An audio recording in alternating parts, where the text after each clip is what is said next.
Hello, everybody. How are you doing? Welcome to Book Club. I want to welcome you guys to the internet. Welcome to my book club session on the internet, YouTube, wherever you may be watching. I'm streaming on Facebook, YouTube, and Twitter. Am I on Twitter? I'm not on Twitter today, but Facebook, YouTube. Welcome, everybody. I see y'all in the chat. How y'all doing? Today, we're going to talk about how to find clarity in the conflict that you have with your partner, inevitable conflict that you will always have with your partner. We've been spending a lot of time talking about conflict and healthy conflict resolution. Today, we're going to finish chapter 5, which let me read the title. Title of chapter 5 is When Conflicts Arise, not if conflicts arise. It's when conflicts arise. And so this is a wonderful time for us to learn everything we need to learn to make sure we all work it out. Brothers got to work it out. Sisters, we got to work it out. We all need to work it out.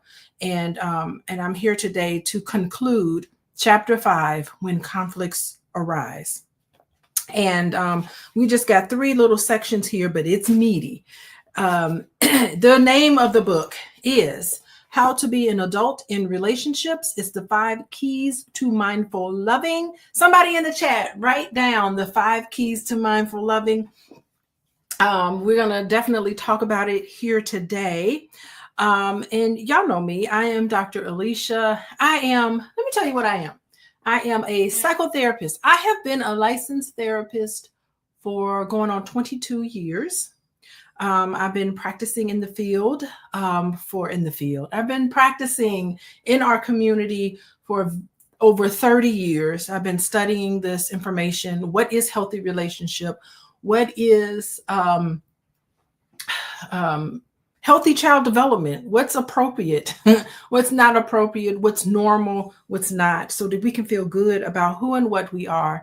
Not only have I been doing this for 34 years, most of my life at this point, but I'm a descendant of 2 healers.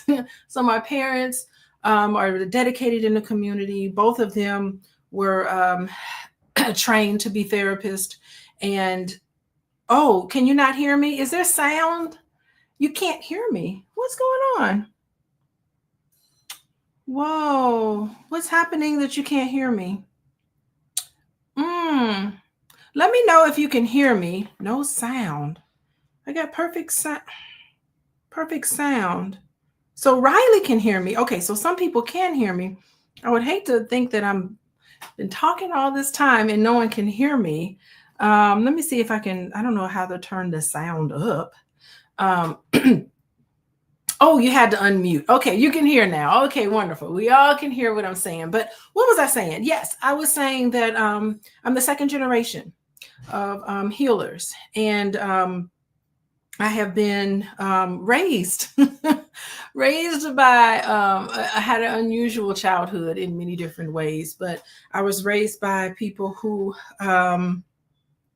raised by individuals who have studied this. And so we've all done, and my parents have been dedicated in the community. My dad was at Tuskegee University teaching other people how to become therapists. My mom was a school teacher, and then she became a counselor therapist later on in her life. Anyway, that's what's up. That's who and what I am. So currently I am a psychotherapist. I work with couples and I also work with individuals. There's my website, Coaching with Dr. Alicia. Usually the conflict stage is when I see couples. From time to time, I do see couples who are so in love with each other. They know they're getting married and they say, we know we're going to have problems. What are some of the things that we need to think about so that we can get through tough times, because they understand there's tough times. I do get people like that. I get a lot of people who come out of hard relationships and they want to be able to process what happened to them. They notice that there are patterns of people that they want to date, and they want to have this self-knowledge and they want to grow and learn. So that's also what I see too. And I love it. We are on top. We got a lot of ways to go as a community, but I think we are killing it. Those who are dedicated are making great strides in making sure our mental health is sound and that we break generational curses. It's happening, y'all. It's happening. The revolution won't be televised. So it's happening quietly. Quietly, it's happening. So I want to say hello to everyone. We are, just to let you know, some of the people who are just coming in, we on chapter 5 of this book. So I've been through 4 chapters. We're going to finish chapter 5, how to be an adult in relationships. We are more than halfway done. I'm trying to think about my next book. I got to contemplate. I got some thoughts and ideas about some topics I do want to cover. I don't know if I should go to, y'all got to let me know. I want to go to subconscious mind stuff, how to get back your subconscious mind. Not sure if I want to do that or if I want to dive more into healing. I got to meditate on it and try to decide which is the best fit for me. I see y'all in here. I see you, Riley. How you doing? Plum. Oh, Sugar Pam. I love that. Peace and love. Yes, that's what's up. Peace and love. Good night to everyone. Renard, how you doing? Jen, how's it going? I see where y'all from. Let me see. Y'all put in the chat where you're from. So you can hear me. Thank goodness I can be heard. 5 keys to mindful loving. Do we know what those are? What are the 5 keys to mindful loving? I got to quiz everybody. Maybe I'll have a prize for people who understand and get the 5 keys to mindful loving. Do y'all know what they are? What are the 5 keys to mindful loving? I wrote it in the margins, but I don't really need to read it. I kind of know it offhand. So the first key to mindful loving is attention. Making sure that you are giving to your partner uninterrupted attention. You're listening to them. You're paying attention. You're not on your phone. You're not being distracted. You cut off distractions and you just pay attention to each other. And you have to be able to give that. And you also need to be able to receive that. Also, attention. The next one is affection. Feeling comfortable giving and receiving affection. The third key to mindful loving is allowance. Allowing somebody to be who and what they are and encouraging them to achieve their goals. So allowing. So it's attention, affection, allowing. Appreciation. You need to be able to show appreciation. Concentrate on what's going well. That's a good thing. How to be an adult in relationships, you need to have a positive perspective. Concentrate on what's going well and try to minimize things that's not going well. Thank you to the Gottmans for highlighting that one. Gottman Institute. Y'all know about the Gottmans? Get into the Gottman Institute. They're all about appreciation. That is key in relationships. Appreciation is okay. So it's attention, affection, appreciation, allowing. What's the 5th one? Attention, affection, appreciation, allowing. What's the other one? Oh, acceptance. Being able to accept people. No judging. So don't judge other people and allow yourself to be accepted into other people. So those are the 5 keys to mindful loving. Hey, Brian Norfleet, how you doing? But I understand what's going on. Yes, affirmations. Yes, you have to be able to do this. So this is what all of us need. So all of us need attention, affection, appreciation, allowing, and acceptance. Thank you, Jen, for writing them down. Y'all write these down and make sure that you are able to give and receive all of these things. That's the how to be an adult in relationships. And you really need to have this when you are dealing with conflict. So let's get right into it. But before we do, I want to say hi to Brian. Brian, yes, I do consultations. Look how cool you are, giving the peace sign. That's what's up. Go to my website, CoachingWithDrAlicia.comas, and then you'll be able to I'll give someone to be in contact with you to give consultations. I do have consultations at Coaching with Dr. Alicia. Y'all can follow me on Instagram. Please follow me on Instagram. I'm also on TikTok and other channels, just having fun on social media. But the biggest thing is to text the word love, LOVE, to 87948, and then you get all sorts of information on when I go live and some really cool things there. So let's get right into it. Let's get into it. Okay. So as we finish chapter 5 of how to be an adult in relationships, this is all about conflict, the conflict phase of a relationship, the very normal phase of a relationship. You want to see conflict because that's how you connect with another person, is to have conflict. So we are on page 165. Page 165. I thought this was interesting from David Rico to talk about this. He's saying we need to space the problem. Space the problem. I like this idea about spacing the problem. I'm going to read it in a second because I think that's the first key to mindfulness, is to create space between you and the problem. Why?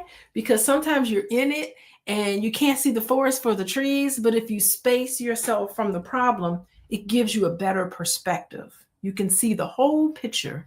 And so this is how you space the problem. So let's listen up. Spacing the problem. By the way, get your journals out. Get your journals out. Page 165, chapter 5. Get your journals out because he's giving you instructions. Hey, Abel, how you doing? How you doing, Abel? Welcome, Abel. Love Abel. Okay, so let's go. Spacing the problem. Get your journals out. Draw a circle for a pie chart. In your journal, draw a circle. Describe the problem you are facing in writing in the center of the problem. So you need to think about a problem that you have with your significant other. What's the conflict? What's the conflict about? And then you shorten it down to maybe 1 or 2 words and you write it in the middle of the book, in the middle of the circle. Using the simplest possible terms, no editorializing. So don't be going on and on and on about it. Just write the phrase. For example, my partner left. Okay, my partner left. That's the problem. That's the issue. That's the conflict. That's the problem you have with your partner. Your partner left. This fact taken alone leads to appropriate grief. So when someone leaves, it's okay to feel like you miss them. You can sit with that. It's appropriate to feel like you have grief. Consider how the ego interferes by adding fear, attachment to an outcome, the need to control, blame, sense of abandonment, and so forth. Adults cannot be abandoned. When you are an adult in relationships, there's no such thing as being abandoned. Only children can be abandoned. If you are an adult, no one can abandon you. Someone can leave you, but they can't abandon you. Someone leaving you can bring up abandonment issues in you, but that person just left. And it's okay. Sometimes you need to say goodbye. Goodbye to you in this situation. It's okay. It's okay to say goodbye. It's not a disaster. Okay. It's what the ego attaches to it. It can add fear, scared to be alone. Okay. Attachment to an outcome. Oh, I really wanted to get married this person, but that person left. You ain't getting married to them. So you were attached more to the outcome of being somebody's spouse than you were to what happened. Maybe you're just attached to the outcome.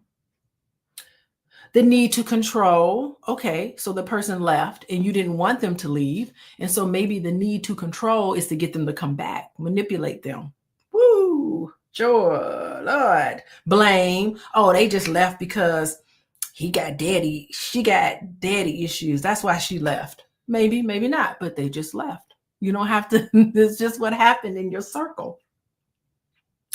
Or it can be a sense of abandonment. And I just talked about abandonment. These are all additional sources of unnecessary pain. So you need to deal with the fact that someone left, and you have to grieve that someone left. What meaning you attach to it is when you suffer. So I call it connecting to the pain of somebody leaving versus suffering because somebody left. You don't need to suffer. You can connect to the fact that you miss them, that you saying goodbye to them in this situation. That does not mean, it really does not mean you have to suffer because someone left, begging them to come back and getting them, manipulating them to do they just left. And it's fine. You can't control another person.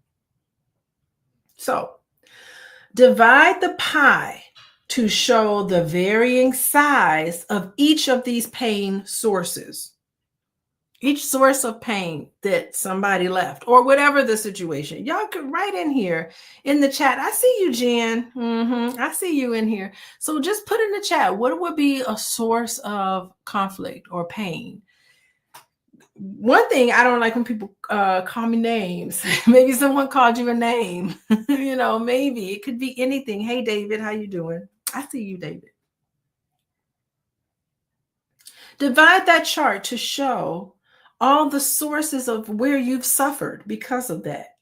Given a visible indication of how you are being distracted from attending to the pure experience. Lying. Yes, somebody lies to you.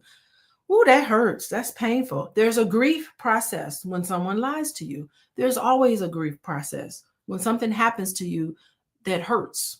That hurts. I'm grieving that because I thought that person wouldn't hurt me in that way. So you have to grieve the fact that it got missed. Good one.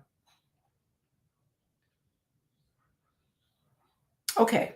So giving visible indication of how you are being distracted from attending to the pure experience, which is simply that your partner left, or that your partner lied, or that your partner called you a name, whatever. Now draw the pie again with only the simple phrase in the center, and notice the sense of space that results. Don't avoid. Yes. So today, y'all are so smart. LJ007 got it. Avoidance or unavailable emotionally. Those things are painful. But to respond to that, you don't want to avoid the grief.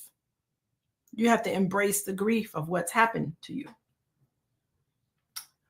So this is how mindfulness puts space around our experience so they can be what they are and nothing else. They can be what they are. They just left. This in turn allows us to feel the pain of a situation, a loss, for instance, without the added suffering, I call it suffering, of the centrifugal forces our mind has generated.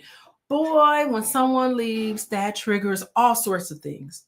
So you look at the incident, whatever's happening between you and your partner, you can put that in the center and then write about all of the things, how your mind kind of spirals out and say, oh gosh, I'm having these issues and this means this. You'd be surprised the trail of events that our mind puts us in when we have issues, when things happen that cause us a lot of pain, and we do all sorts of things to make sure that we do not experience this pain.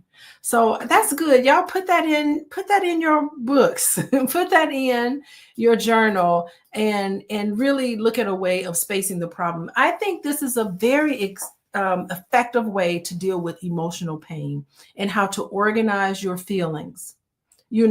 Drawing that circle, it represents the pie chart in your journal. My partner left. It's a simple phrase. When you look at it like that, it's like you can mindfully look at what just happened and reflect on the emotions and thoughts that are complicating some of the experiences that we have around the fact that your partner left or your partner lied. When someone leaves, that's not abandonment because I'm a grown woman. Yes, Jen. Goodbye to you. Yes, you're a grown woman. Somebody just left. So it's important to just take a look at that. And I think this exercise is really good because sometimes we notice how we distract ourselves or pull ourselves away from experiencing the true pain of the event. Like, you lied to me. That hurt. Instead of adding all of these things. It's noisy outside my office. Mindfulness encourages us. You are something. I always get distracted when you come in here. I can't help it. I really struggle with staying professional when my husband comes in. He makes me warm when he's around me. Anyway. Okay. So we focus on the pure experience. My partner left without all of these mental additions that we tend to go through. So that's important. Okay. So moving along, let's continue with the next book, which is next part, which is really interesting. And before we continue, hello, everybody. I see more people have joined. I'm looking at How to Be an Adult in Relationships. We're reading from this book. We're looking at the 5 Keys of Mindful Loving by fellow social worker David Rico. I know I have to tell boys to stop. He's not trying to interrupt. He's really helping me out, but I just get distracted and I can't help but to acknowledge that he's around. But he's floating around here somewhere. Anyway, so the next part is distinguishing need from neediness. Okay. So how do we distinguish need from neediness? What do I seek in relationships when I am needy for childhood fulfillments? What do I seek when I have adult needs? Answer these questions by locating where you are on the following chart. Okay, so they got a chart. A needy child says versus a healthy adult says. So what a healthy adult says and what a needy child says, 2 different things. Let's look at this. A needy child says, end my loneliness. Whereas a healthy adult is going to say, be my companion, while both of us respect each other's need to be alone at times. I'd like to have a companion, but if you can't come along, that's okay. I'll go by myself and I'll be okay. Or, you know what? I want to go alone at this. Saying that you need to have alone and recognizing when you'd like to have a companion. That's what adults do. A needy child says, make me feel good. Make me feel good. A healthy adult says, I can take responsibility for my own feelings and don't expect or need to feel good all the time. You don't need to be happy all the time. You don't need to feel good all the time.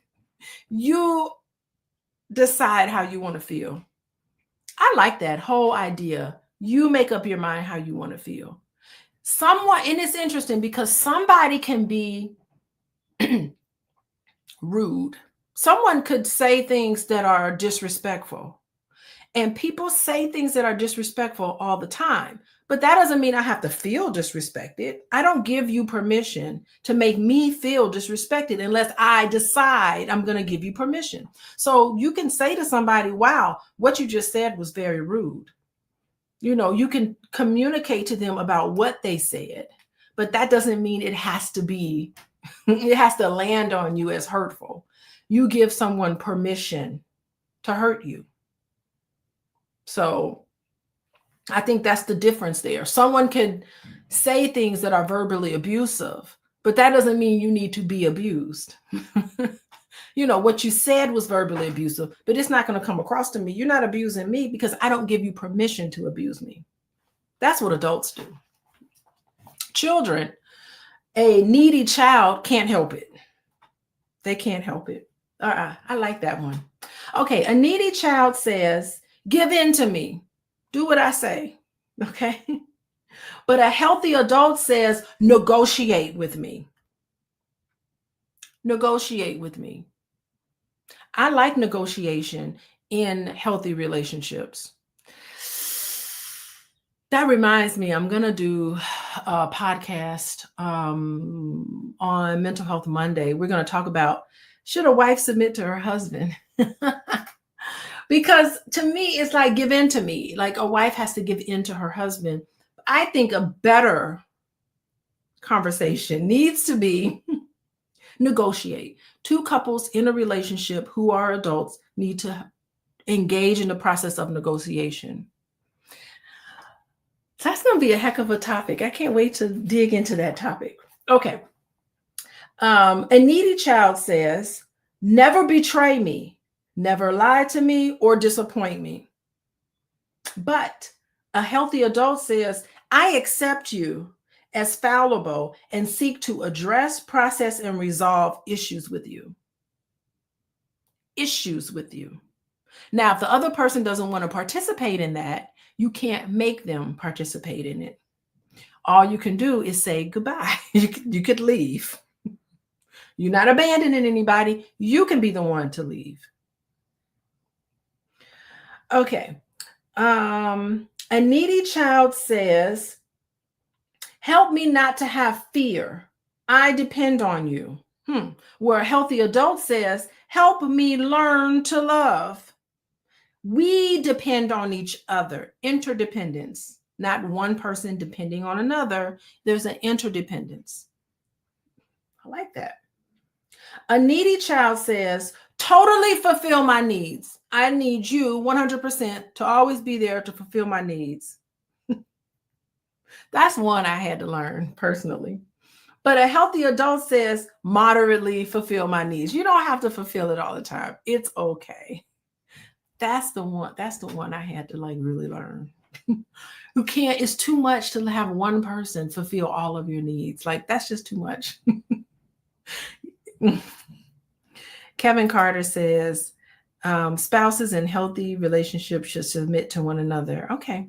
Well, we're going to tackle that. We're going to tackle that. We're going to process that whole thing. I like to have an episode where we process that whole thing. And then we come out of it thinking, let's decide what is that really saying and how should we really operate in a healthy relationship? But that's for a later conversation. Okay. A needy child says, help me repeat old painful scenarios from childhood and former relationships. Woo, you got to get sucked into old patterns. But a healthy adult says, I have mourned the past, learned from it, and now want something better. So it's not your partner's responsibility to heal me. It's for me to be able to process painful things in the past, learn from it, and move forward with growth. I'm not going to repeat these patterns. I'm going to notice these patterns and grow from them. Healthy adult. A needy child says, indulge my ego. Woo! Indulge my ego. That's what a needy child says. It is not the job. This is another topic that I'm going to talk about. It is not the job of a wife to feed her husband's ego. It's her job to build him up. But you build him up not by feeding their ego. You build them up by loving them. Period. Okay. A healthy adult says, confront and free my ego. Free me from the fact that I need to be souped up, that I don't have a fountain from within, and I need a fountain from outside of me to fill me up. Confront me and free me of that need. That's what a healthy adult says. A needy child says, I demand 100% of my need fulfillment from you. Demand it. But a healthy adult says, I hope to get about 25% of my need fulfilled from you. You can't look for one person to fulfill your need. A needy child says, I am looking for stability outside of myself.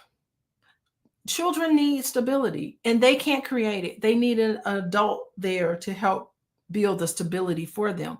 But a healthy adult is saying, I am looking for a setting that honors and enriches the stability that I have inside. Woo! So he's saying, ask yourself questions and ask yourself these questions and journal your responses. Get your journals out. Ask yourself these questions. Which partner in my life have appealed to my adult self? So who are the people in my life who appeal to my adult self? Whom do I think of when I am at my best? Which partner appealed to my needy child self? Whose face comes up when I am at my lowest ebb? You might also ask, which of my hobbies and pastimes are nurturing me as an adult, which are coddling my inner child's neediness? So some people do things. Yes, LaRonda, got it. Stop letting the past distract you from moving forward to the future. Forgive and move on to build better habits and healthier relationships. Yes.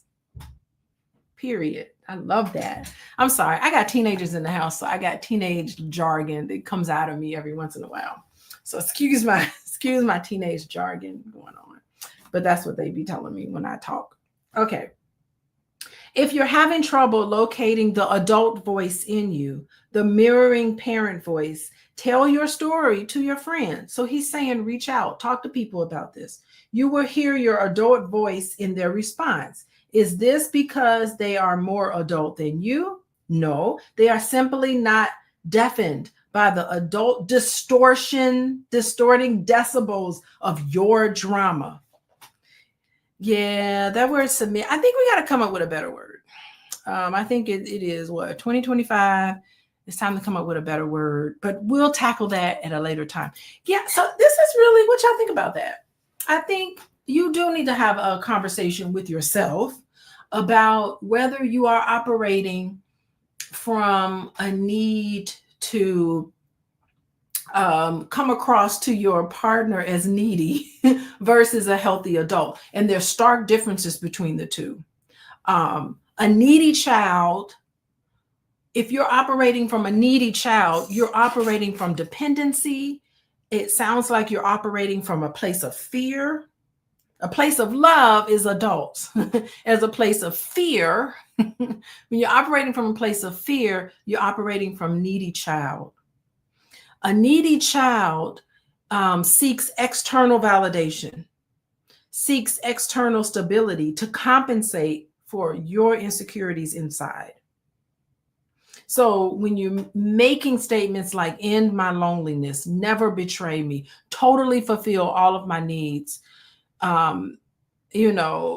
all-consuming need for reassurance on the outside, all of that is driven by some unresolved pain from past experiences. And it's not fair to rely heavily on other people to make sure they have these conditions, absolute perfect conditions. It's not realistic and it's not sustainable in a relationship to expect your partner to do so much. That is something I had to learn myself. I had to learn this. But healthy adults is where you need to approach relationships being balanced, being mature, being responsible for how you feel. And I think that sort of mindset looks at the importance of companionship and respecting everybody's individuality. Y'all are not emerged two people like that. You're two separate people coming together, of course. But you want a companion, to respect each other. And so I think that's something that you need to do. You need to mourn the past. So how y'all doing? I see y'all in here. I see Riley. I see you, Riley. Yeah. Whose book is that? This book? How to Be an Adult in Relationships. For some of you all just coming in, it's the 5 Keys of Mindful Loving. Hey, everybody, I'm Dr. Alicia. I'm a therapist and a college professor, and I'm here today to talk about healthy relationships. Specifically, I'm talking about conflict. So it's our last day with how to deal with conflict, and we are talking about the needy child operating from a needy child versus operating as a healthy adult. And now y'all know how to deal with conflict in a healthy way, how to deal with your triggers. You just look at what happened, you write it down on a piece of paper, and then you stop and think about the triggers. You separate distance, mindful communication, very mindful in how you interact even with yourself, and understanding that someone leaving you could bring up abandonment issues. It can bring up all of these issues for you. So this is so important to keep this in mind. And I think he's going to talk about how to communicate that with your partner. But we'll talk about that later. Let's see, what else do I want to tell you guys? Oh, I like for you guys to text the word love, LOVE, to 87948. Text the word love to 87948. You get all sorts of cool stuff. I was talking to Boyce today about information that I'm going to share with you guys about healthy relationships. So make sure you get on that mailing list. I think that would be the text list. It'll be some really cool things coming your way. Also, follow me on Instagram and TikTok if you want. Instagram is where I post the most. And so I'll be putting reinforcing messages on my Instagram. So please follow me there. How y'all doing? I see some of y'all coming in here. I like Clean Coochie Beats. How you doing? Adult Decibels. Yes. Yes. Juanita, how you doing? Embrace the pain. Pain is terrible. But guess what? Pain is inevitable. We agree. When all of us decide to place ourselves in our bodies. So I'm not Alicia. I'm just a sentient being living as Alicia right now. When I agreed for this, when I agreed to do this, you also agreed to pain. So experiencing pain is just a given in being human, but you don't have to suffer from it. And too many times we're suffering from stuff. What are y'all talking about, Elaine? Hi, Kevin. I was wondering too. Dr. Boyce says, I'm an overachiever. Oh, I don't know. Oh, gosh. Does he say that about me? It takes one to know one. That's what I'll say. He's calling me an overachiever. He's the one. But anyway, I won't get into that. So we're continuing on. We have discussed here how to space the problem. We've talked about distinguishing need from neediness. Oh, my goodness. That's so important. So we're on page 167, and we're talking about I can see clearly now, the day is done. How to see clearly. That's the next, seeing clearly. How do we do that in conflict, in relationships? How do we do this in an adult way? Adult way. Okay, moving on. Seeing clearly. Probably the only issues that we treat matter-of-factly without melodrama or strong reaction are the ones with no connection to our past. Bam. So when you're making a mountain out of a molehill, it's linked to past. He just said it. Probably. He's saying probably because he's a therapist and he needs to not make out and out statements, but I think it's more than just probably. Definitely. The issues that we treat matter-of-factly, no melodrama, no strong reaction, and are the ones with no connection to our past. How about that? So our reaction to relationship issues corresponds to unprocessed pain from our past. That's what he's saying. How about that? And you know it's connected to something in your past because you make a big deal out of it. Hello. I see these conversations. Oh my goodness. We got all these conversations. Riley is not letting the submission conversation go. Oh my gosh, Riley. We're going to talk about it. I'm going to talk about it. I have thoughts about it, but I haven't. I'm going to reserve it for that conversation. I see you, Riley. Okay. Anyway, so this is what he's saying. The ones we shrug our shoulders about, there's no connection to the past. Admit to yourself that there is an element in most of your charged issues that harkens back to your past, you need to admit it. Admit it, because that's what's going on. Come on out with it. You got to admit it to yourself. Admit that that's what's happening. It's harkening back to the past. List in your journal, pull your journals out, list in your journal some ways you may be keeping the past alive so that it sabotages your present relationships.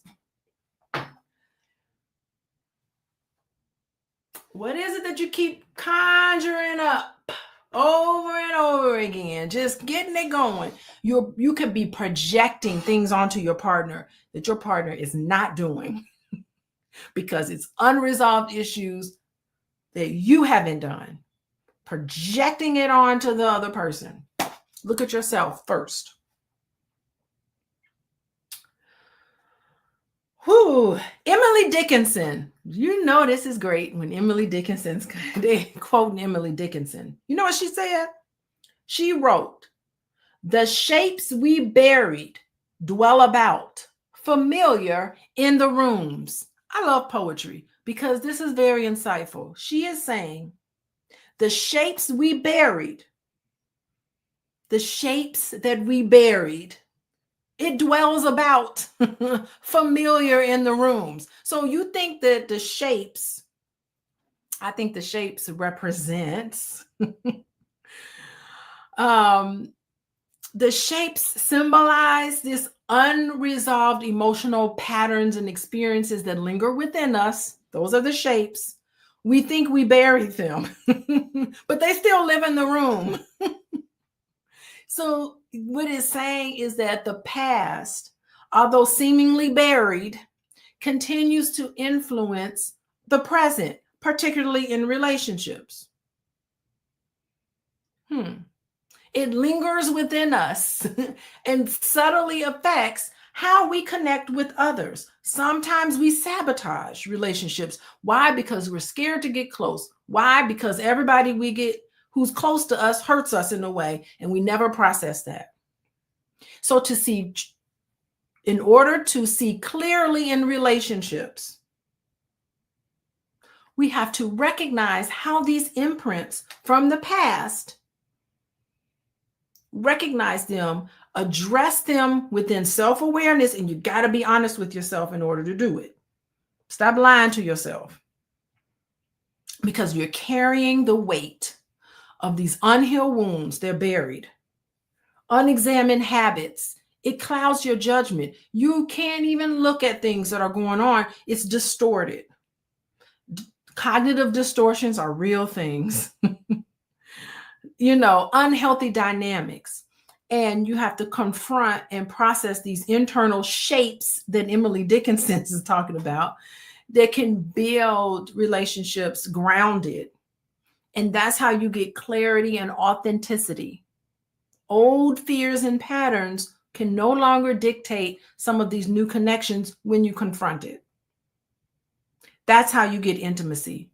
And that's how you're free from the shadows of the past. Thank you, Emily Dickinson. The shapes we bury dwell about, familiar in the rooms. Familiar. We recognize it. It's familiar to us. It's unconscious, by the way. It's an unconscious process. So you have to bring it up to the conscious. It's lingering. When something's lingering underneath, that's an unconscious thing. Okay. Moving along. When we find ourselves reacting sharply to someone's behavior or words, we may be acting appropriately, or we may be overreacting. When this happens, it is helpful to SEEC. That is, we ask ourselves, is it my shadow? Is it my ego? Or is it early life issues? You need to recognize when you're overreacting. Now, sometimes he's saying, sometimes you're not overreacting, and it has nothing to do with SEE. Shadow, what's SEE? Shadow, ego, and early life experiences.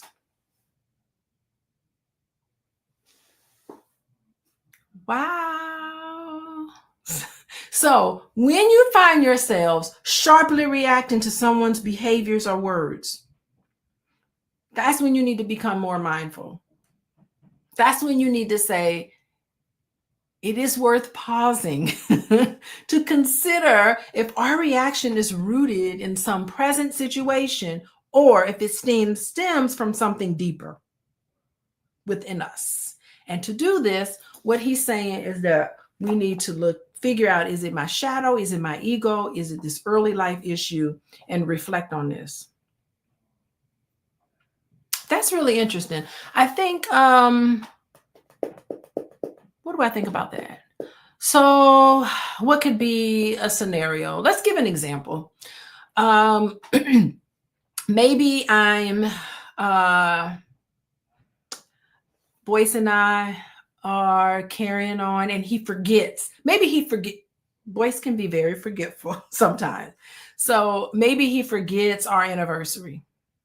Boyce, what's our wedding anniversary? And he totally forgets our anniversary, which he wouldn't do, but if he did, that would hurt my feelings, right? You find yourself feeling hurt deeply. Maybe I can react angrily, or maybe I could really go overboard. You forgot our anniversary. How dare you? And I could just get upset and just lose it and feel deeply hurt. Maybe I'm crying, or maybe I'm just acting out in a way. And so what he's saying is that, could it be my shadow? So one question that you may ask, could it be your shadow? Could it be maybe it's triggered because there's an underlying fear? Let's see, for him to forget our anniversary, maybe I feel like I have an insecurity that maybe I'm not important enough to him. Maybe I feel like Boyce is so, hypothetically, I don't think this, but maybe hypothetically you can feel your partner feels like everything else is more important than you. And that's why he forgot. If I was as important to him, if he really loved me the way he said he did, he wouldn't have forgotten our anniversary. You're attaching all of these things to the fact that someone just forgot your anniversary. Yeah, Kevin, he doesn't do this. He wouldn't. Kevin is thinking is real. No, Kevin, he never did this to me. But I'm just saying, hypothetically, well, let me just take him out of it. Okay, so two people are dating and one person forgets the anniversary and they get upset and they respond to it sharply. Oh my goodness. What are you doing? You forgot our anniversary. That means you really don't love me. That means I'm unimportant to you. This could be past insecurities, feeling as if you felt unimportant in the past and you never dealt with that pain. And so as soon as your partner forgets your anniversary, the first thing you do is put your hand up and be like, oh my goodness, he doesn't really love me like he said he would. You're forgetting about all of the day-to-day things that they've done to show you that they love you, but you're putting so much on this important date anniversary. That's the shadow, right? You're carrying along with you things that are buried, which is really, I'm not important. So maybe when you were growing up, someone in your past forgot your birthday, or someone in your past forgot to pick you up, or maybe you felt overlooked as a child. Maybe you felt unloved or unimportant, and it's coming up in your shadow side. It carries with you. Maybe it's your ego. Maybe, so that's SE. Maybe it's your ego. Maybe your sense of importance. You need to be important and acknowledged. You need to have this, and you feel bruised because he forgot your anniversary, or perhaps it's an early life issue, what I just talked about, feelings of being neglected, feelings of experiences from childhood that are resurfacing in this moment. And so what he's asking you to do is to pause, to explore some of these things. You identify in yourself the true source of your emotions, because it can't just be this one moment. Emily Dickinson said, the shapes you bury still lingers in the room. currently. You think it's gone, but it's still playing itself out. Shadow, ego, early life issues. Yes, Jen. Oh my gosh, that's what it is. So you need to run these conversations in your head to get a deeper understanding. And I'm thinking that you need to open the communication with your partner and share this with your partner. And hopefully you have a healthy relationship so that your partner hears that and there's empathy and there's mutual respect as a response. Y'all gonna get this. Y'all gonna get this. Yeah. So let's see. What do they say? So he's saying the SEE, shadow. The shadow. The shadow is part of us that we disown, that we repress and deny while we project it onto others. Projecting it onto others. It may be our shadow speaking when we notice others doing something that we would do, but we cannot admit that we would. We despise seeing the other, what is unconscious in ourselves. Our work is to befriend our shadow by acknowledging our own projection and reclaiming them onto yours. Wow. So looking at your shadow, you know, it's really interesting. Now I will tell a real story. When Boyce and I got married, and we started dating or whatever and making our relationship public, people automatically assumed, oh, she only with him for his money. And I'd be like, I'm with him for his money. They know nothing about me. They know nothing about our relationship. They don't, I'm with him for his money. You haven't looked at my checking account. So how do you know I don't have no money? You know, what they just assume certain things. But really what they're doing, they're projecting their shadow on our relationship, something they would do. So it speaks more about how they think about themselves. So I think I'll say it like that. Hello. So that's what people do. They project things onto other people, situations that is true in their own life that they can't handle. So it takes one to know one. If you think I'm only with Boyce for his money, then maybe you with your partner for their money. So maybe it's a shadow that you're projecting onto because you don't know me. You don't know me. You don't live with me. You don't know how situations are. And I never really felt the need to defend it because I don't really care, you know. So yes, I think that's what it's about. So that's the shadow. What are you projecting on other people? The ego. As we have already seen, the ego is neurotic and inappropriate when it is driven by fear of not being accepted or by arrogance, retaliation, or entitlement.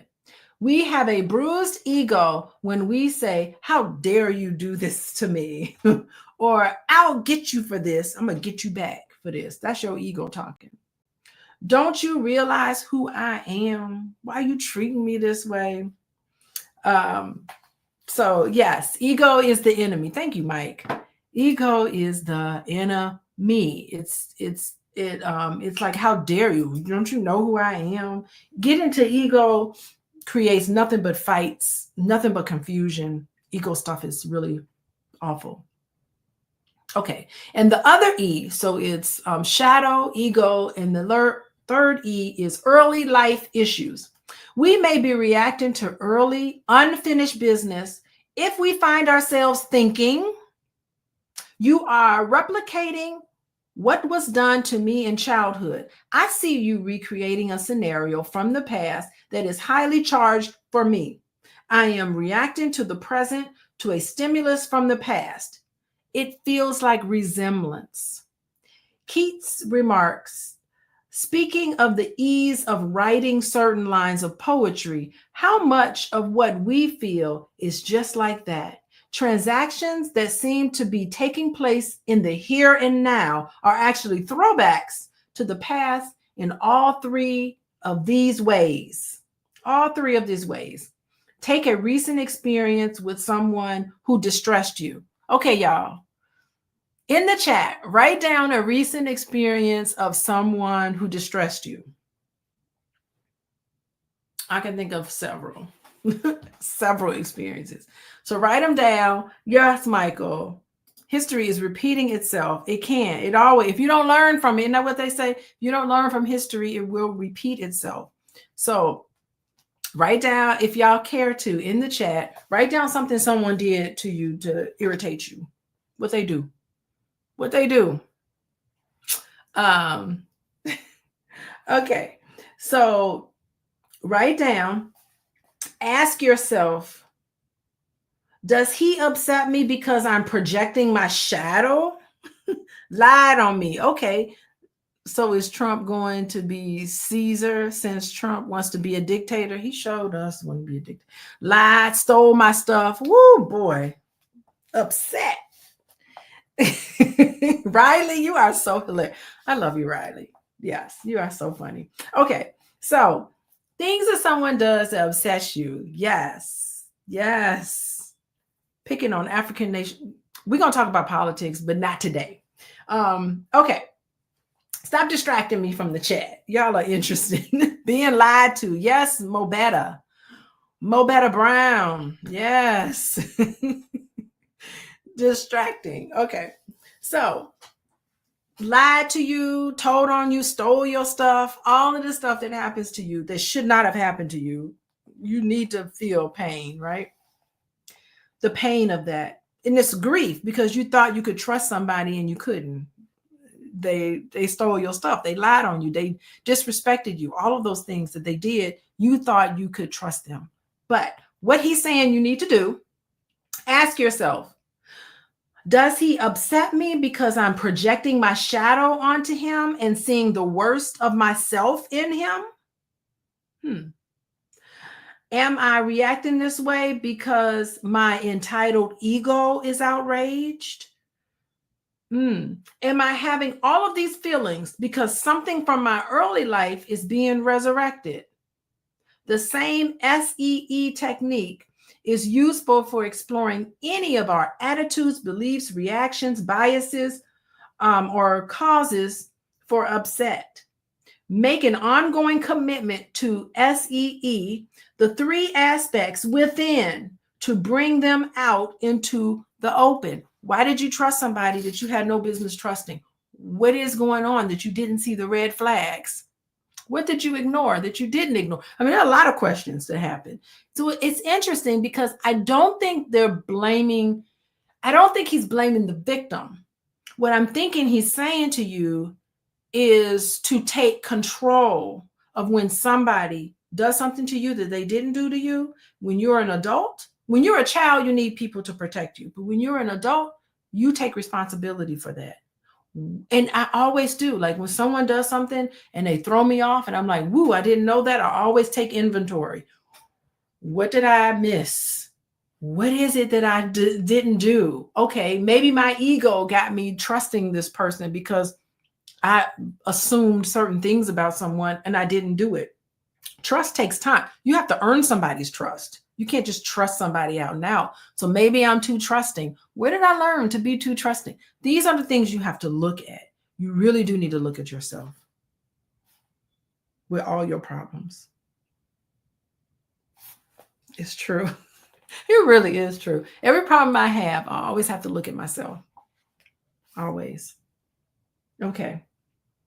Make an ongoing commitment to SEE, these 3 suspects within, to bring them out into the open. Yes. Okay. Sometimes we act upset, and it is not the shadow or the ego or even early material. Upset sometimes means grieved.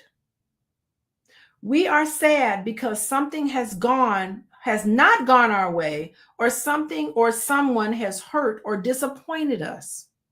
So sometimes we need to process the grief attached to that disappointment.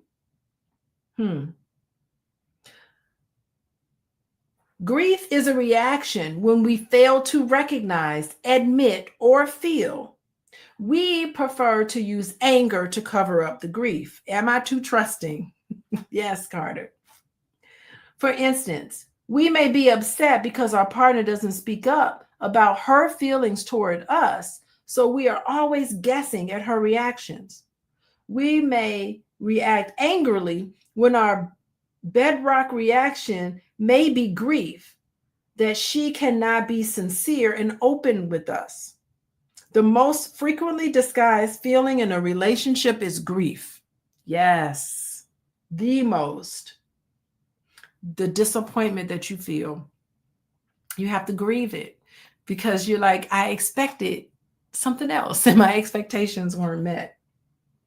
And it's okay to have expectations in relationship. The most frequently disguised feelings in relationship is grief. Coming to the terms of the fact that your partner is not perfect.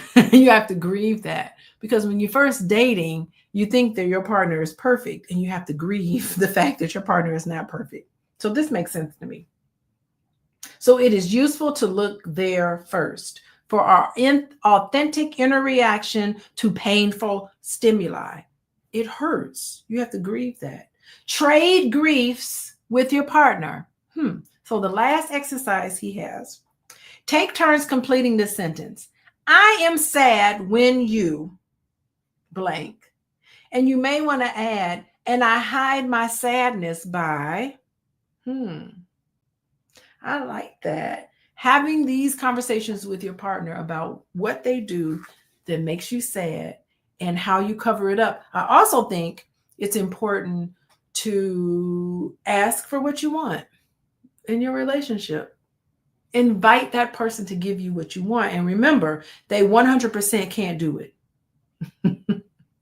Yes, Jen, I am sad when you, and I hide my sadness by, sometimes we hide. Or I'm mad at you, or I'm grieving this. I'm grieving the fact that I thought my husband would be able to do XYZ and you didn't. And so I'm grieving this, and that makes me sad. And how I hide my sadness is this way. Sometimes you joke about it, laugh about it. You hide your sadness in all these different ways. So important. Okay, so he ends with this quote. I love the quotes. Okay, last sentence to chapter 5. It's the great mystery of human life that old grief passes gradually into quiet, tender joy. Quiet, tender joy. Interesting. It is the great mystery of human life that old grief passes gradually into quiet, tender joy. His name is Fyodor Dostoevsky in The Brothers Karamazov. I can't pronounce it, but Dostoevsky's Reflection. So Dostoevsky, I think I'm messing his name up, but what he's saying is that the mystery of life, that old grief passes gradually into quiet, tender joy. That is promising. That's saying it speaks to the potential of transformation inherent in this process of connecting to your grief. We allow ourselves to grieve, acknowledge our emotions, explore where it's coming from, the deeper roots of it, and we create space for healing and growth. That's the only way to do it. Remember, David Rico says you have to go through the pain. You have to go through it in order to grow from it. So over time, all of the emotional work that we've been talking about, we really are talking about how you can deal with your own emotional work and how you can use illustrations or issues in your relationship to not fix the other person, but to turn around and try to find out more about yourself. And so that emotional work, according to this quote, is that, yes, Black lexicon, it can lead you to this tender joy. Thank you. You got it, Black lexicon. Tender joy. And that's, to me, what's tender joy for you guys? Oh, wait, tender joy. Yes. What does tender joy mean for y'all? For me, it's a sense of peace that emerges, because I think for me, when I explore how I feel about things, I understand myself more and I understand And because I understand myself more, I understand relationships more. And sometimes I feel disappointed. Like I get disappointed all the time because I have expectations. But I think this sort of perspective that we're talking about today reminds us that pain can be an opportunity for renewal. It can enable us to have a stronger connection with other people. Empathy, forgiveness, love, all of that is connecting with who and what you are. That's what I say. And guess what? And that's the end of chapter 5. Chapter 5, this is, David Rico, How to Be an Adult in Relationships. He's tricky. He just ended the chapter talking about how to deal with conflict. And really, how to deal with conflict is how to deal with your inner conflict. Oh my gosh, really, David Rico, you're going to have us deal with our own issues. So this says when you have conflict with a significant other, really what you need to do is make space, separate yourself from it, and stop and be mindful of how you're reacting. It's your responsibility to do this. And hopefully, if you're in a healthy relationship, your partner will do this with you so that both of you guys can grow together. Yes, Margaret. Margaret, this is beautiful. She says, I'm sad when you don't take my words seriously, and I hide my sadness by shutting down, shutting down, burying it deep inside. Thank you. That is beautiful. You should share that with your partner. Hopefully you have a nice, empathetic partner who will do the same, who will say, talk about all the different pain places. Yes, Alicia, yes. So anyway, we're done with chapter 5. We're going on to chapter 6. Let's see, am I busy next weekend? What am I doing next? I'm not busy, so I'll be back. I got nothing going on, but you don't know. In my world, something could pop up. But if nothing pops up, I'll be back.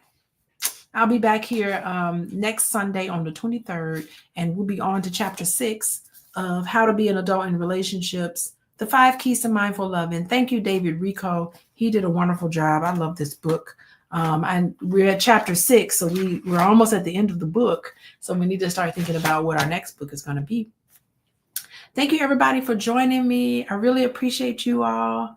I love the chat. Y'all are so great. Don't forget, there's my website, CoachingWithDrAlicia.comas. You can fill that out. Don't forget to text, Lord. Don't forget, not morning. Don't forget to text love to 87948. Morning, I think that's Boyce's text. Mine is love. Text love to 87948. Don't forget to follow me on Instagram, Coaching with Dr. Alicia, and there's my website if you need to meet with me. I appreciate everybody. Goodbye, everyone. See you next week.